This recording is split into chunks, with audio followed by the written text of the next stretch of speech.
Okay, in this example, we're modeling the operation of what's known as a D-superheater.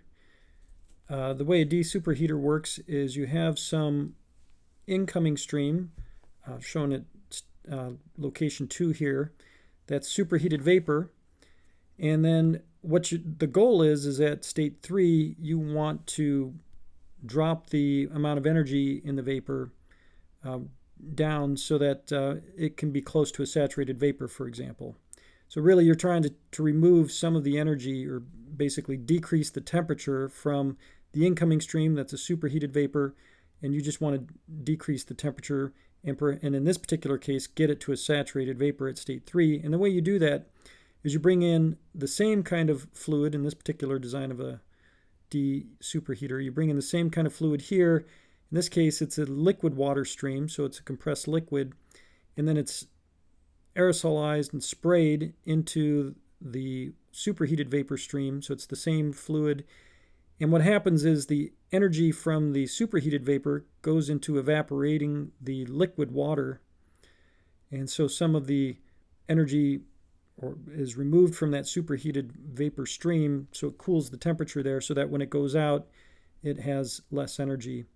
And like I said, in this particular case, it's a saturated vapor. The picture on the right-hand side here is actually of a real D-superheater device. So you'd have flow coming in from the left, going out from the right, and you can see here you'd have your nozzle, your input stream of liquid water with the nozzle here, and then there's just a flow diverter here to change the speed of the flow. It's just another kind of engineering design feature here, but it just changes the flow speed as it goes through here. But this is an example of a real D-superheater device. They come in other designs as well, but this is just one design. So this is a real device used in practice. So what we want to do in this particular example is we want to find the mass flow rate of the superheated vapor stream. We're given the mass flow rate of the liquid water coming in here, and we're also given the temperature and pressure coming in stream 1, the liquid water. We're told the temperature and pressure of stream 2, that's the superheated vapor. And we're told at state 3 here that it's a saturated vapor, and we're given the pressure there. So what we want to do for part A is find the mass flow rate at state 2 here, the superheated vapor stream. We're also asked in part B to find the rate of entropy production within the D superheater. So what's the magnitude of the internal irreversibility? That's basically the rate of entropy production. And then lastly, we're asked to sketch the process on a TS diagram. Okay, so since we're interested in the D superheater, what we're going to do is draw a control volume that surrounds the tank here where the D superheater is. This is where all the action is occurring. So what we're going to do is we're going to draw a control volume here, and since I want the mass flow rate for part A, I'm going to apply conservation of mass to that control volume to start with.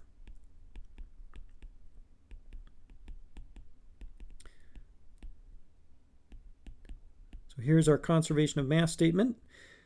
In the problem statement itself, it says that we're dealing with steady state operation. So this first term is going to be 0 because it's steady state. And then there are 2 inlets, so the mass flow rate coming in, there'll be m.1 and an m.2 because there are 2 places where the flow rate's coming in. And then going out, there's just one outlet, that's m.3. So when we simplify that, we'll get 0 is equal to m.1 plus m.2 minus m.3. And so we'll just rewrite it as m.3 is equal to m.1 plus m.2. The only thing that we know at this point is we only know m.1. That's given as 6.37 kilograms per minute. So clearly we're going to need some other information in order to determine the mass flow rate at 2. We just have 2 unknowns and only one equation.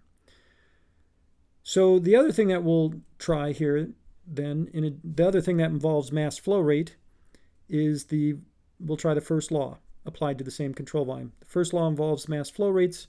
We're also given some property information at the inlets and outlets. So that also shows up in the first law. So let's go ahead and try the first law to that same control volume and see if that gives us additional useful information. So we'll write out the first law as the basic equation. Again, you always want to start with the basic equation and then use your assumptions and the information you're given to simplify it. Don't try to do the simplification in your head, because number one, you're more likely to make mistakes that way, and you don't want that. And then number two, it's harder for someone else to understand what it is you're doing. Remember that you solve these problems so that you can communicate them to other people. And if you're not doing a good job of communicating them to other people, then it doesn't help anybody. Okay, so here we are with the first law.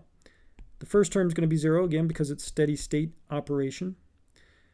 We're going to neglect kinetic and potential energy effects between the inlet and outlet because we were told to do that. It's probably a pretty reasonable assumption. There's a lot of energy contained in the specific enthalpy term. That's a big number typically. Usually that'll be a lot bigger than the kinetic and potential energy terms. So it's very reasonable to neglect those changes in kinetic and potential energy. We're also, when you look at this problem, you realize that it's a passive device. There is no changing boundary shape. So there's no PDV work. There's no, at least at the boundaries, there's no electrical work. There's no rotating shaft or anything like that. So the work term is 0 because it's passive. And then I'll also assume that the device is well insulated so that it's adiabatic. I'm assuming that the flow process through here is adiabatic because I'm assuming that the device is well insulated. Yeah, it even says in the problem statement, ignoring stray heat transfer. Okay. So with all of that, let me go ahead and then simplify the first law. So remember, we have two inlets. So there's m dot 1 times h1. We also have m dot 2 times h2. And then we have going out m dot 3 times h3. So we can now substitute in from m dot 3, if you see that we have that from the conservation of mass. Let's go ahead and substitute that in.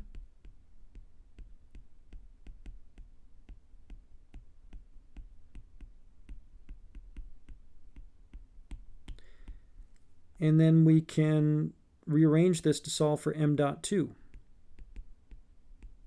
So just a little bit of algebra here.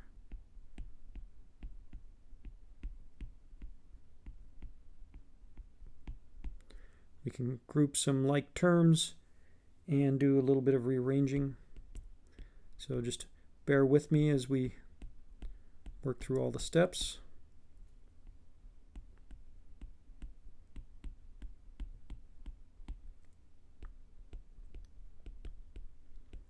And then we finally get an expression for m dot 2 in terms of m dot 1 and the specific enthalpies. So I think I've done my algebra correctly there. Okay, so now we know m dot 1. That was given in the problem statement.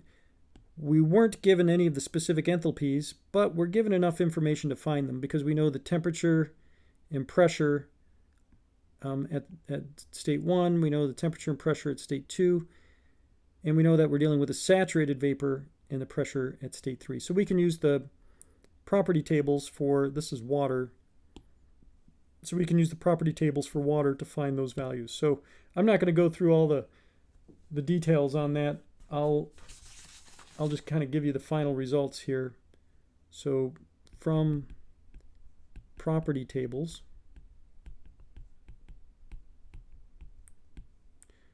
we'll get that H1 comes out to be 84.2122 kilojoules per kilogram.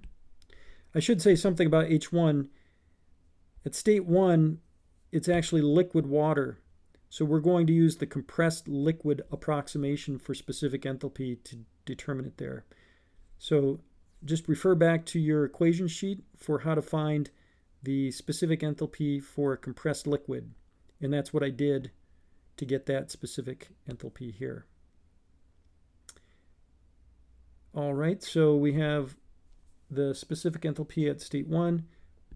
State 2, that's a superheated vapor, so that's a very simple value that we can look up just from the superheated vapor table. So that comes out to be 2865.9 kilojoules per kilogram. And H3, that's a saturated vapor. So we, again, very simple to look that up in a table. And that comes out to be 2724.9 kilojoules per kilogram. And since we're ultimately going to be making a TS plot of these states in the whole process, since I'll need the temperature and specific entropies for these conditions as well. So let me jot those down. So T1 we were given as 20 degrees C. T2 we were given as 200 degrees C. T3 we were told it was a saturated vapor, so if you look at the saturation temperature for that particular pressure, when you look that up, it comes out to be 133.52 degrees C. And then we can also look up the specific entropies for each of these states. So specific entropy for state 1 is 0.296480 kilojoules per kilogram Kelvin. I think it's important for you to write down the units for all of these things. I know that in many cases, a lot of the problems I've looked at that students have submitted, they don't write down the units. And in some cases, they don't write down the units and then later on get something wrong that could have been found by careful manipulation of the units. So I think it's worthwhile to write the units. Okay, so we have S1. Oops, I've just erased some things here. Okay, so we have S1, we have S2. Now we're getting S3. Again, I just want to remind you that state 1 is a compressed liquid, so I use the compressed liquid approximation to find the specific entropy there. Just remember, the specific entropy for compressed liquid is about equal to the saturated liquid specific entropy at the same temperature. The specific entropy for state 2 is just found from the superheated vapor tables. Specific entropy for state 3 is from the saturated liquid vapor mixture tables, and it's specifically for the saturated vapor case. Okay, so now we have our properties from our property tables. We can plug those back in using our given mass flow rate at 1, and what we'll get when all is said and done is the mass flow rate at 2 comes out to be 119 kilograms per minute. I believe we were given the mass flow rate, the mass flow rate at state 1 was in kilograms per minute, so we'll keep mass flow rate at 2 kilograms per minute. And then once we have that, we can also find the mass flow rate at 3. We weren't asked for that, but we can find it because we have that expression from conservation of mass up here in the upper right. So we can add those together, and you'll get the mass flow rate at 3 comes out to be 126 kilograms per minute. All right, so that gives us the mass flow rate that we were asked to find in part A of the problem statement. Now for part B, we're asked to find the rate of entropy production within the D superheater. Well, that's going to be an entropy equation problem because that's where the entropy production shows up. So, and we're asked to find the rate of entropy production. So let's apply the entropy equation to that same control volume. So we'll do that down here.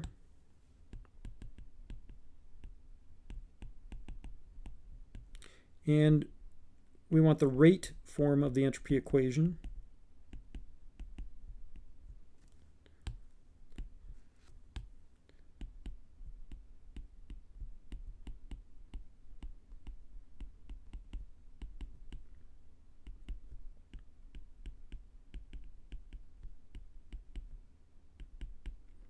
All right, so there's our rate form of the entropy equation. You can get that from the formula sheet.